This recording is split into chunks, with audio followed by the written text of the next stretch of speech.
Hey guys, what is up? Chris here with Cohesive Friendship Unit. Just me today. I just finished watching the Xbox Series X first gameplay look from the May 7th Inside Xbox event, and I have a little bit of a problem, if you will, with the presentation. I'm putting problem in air quotes with my hands right now because it's actually a really good thing that they're doing, but I don't think it was probably the most strategic way to show off next gen for the very first time. But yeah, I'm just going to talk about the event as a whole and kind of how I feel about it. But before we get into it, thanks all for watching our pre-show for this event.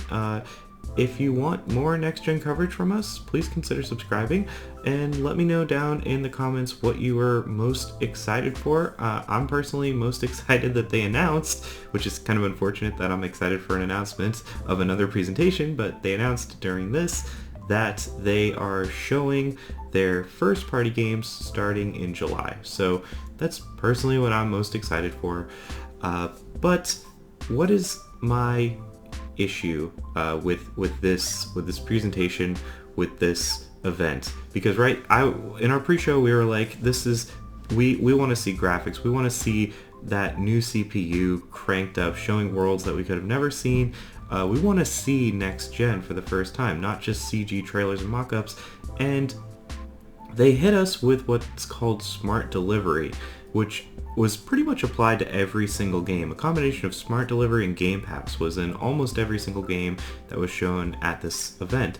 And smart delivery is actually a very cool feature, and it's a very consumer-friendly feature, and it could kill Sony like right out of the gate. What smart delivery does is if you buy a game on Xbox One, it will then be forward compatible with Xbox Series X. So for example, if you were to buy Cyberpunk 2077 on Xbox One, or one of the games that they announced, Dirt 5, on Xbox One, then when you decide to eventually invest in an Xbox Series X, be it on day one or 4 years from now, that game will automatically be applied to your new system. So you'll automatically have that game. And Assassin's Creed Valhalla is also another one of these games where if you buy it on Xbox One, you get it on Series X. Now, that's super cool. That's like something that people have been talking about for literally forever. Xbox has kind of alluded to this being kind of the future going forward, this idea of forward compatibility. And it is very cool, and it is super awesome. Maybe not the best way to show off your brand new console, though, for a number of reasons. But before, just real quick, this could really threaten Sony. If Sony doesn't follow suit with a similar thing, it would be a little difficult to choose, especially in the early years, like year one, day one, the first 6 months, as we're transitioning from current gen to next gen. And this does seem like a thing that's really only going to be relevant for the first year or so.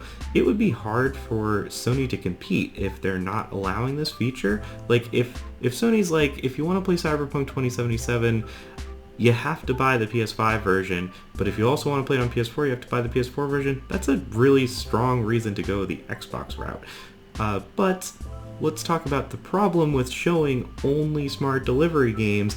The problem is that they're not next-gen games. They're current-gen games, and it's not software that's only possible with this new hardware. These aren't games that need to be on Series X. These aren't games that are pushing the medium forward, and as a result, this didn't look or feel like next-gen, in my honest opinion.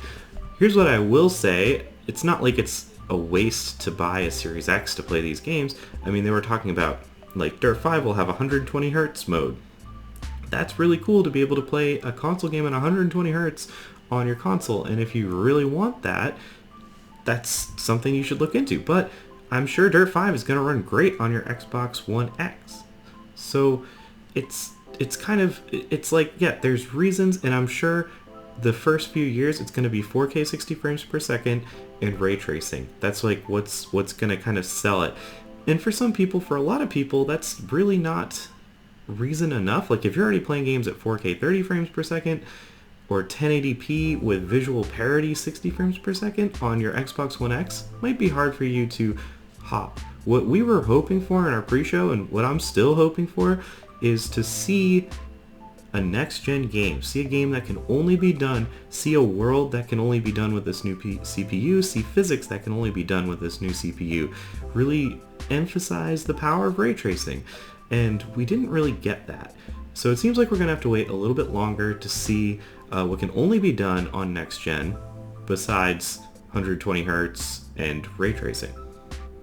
Regardless, the Series X is taking a very pro-consumer approach, and this is going to lead to an almost guaranteed great launch, right? Day one, if you don't even have to, in the past, and even in the Nintendo Switch, like it was day one, you're going to buy the console, but you're also going to buy Zelda, and you're also going to buy maybe another game, and that's the only game that you're going to have for a long time. Day one, Xbox Series X, one, it's going to be backwards compatible. Two, it's going to be forwards compatible with some of the games you already bought. If you were playing Cyberpunk on your Xbox One, you put it into your Series X on day one, import your save file, and bam, suddenly you're playing at 4K 60 frames per second. Probably. They haven't announced exactly how that's going to work, but you know, that's really cool if day one, instead of having a library of 1 or 2 games that are mediocre launch titles, you're going to have a lot of games. And that is a really strong way to do a launch, especially if Sony's not doing this smart delivery idea where day one you are just going to be stuck with a couple things and backwards compatibility. But those are my thoughts on the presentation. Let me know what you guys think down below. If you like the video, please throw us a like. Catch you next time.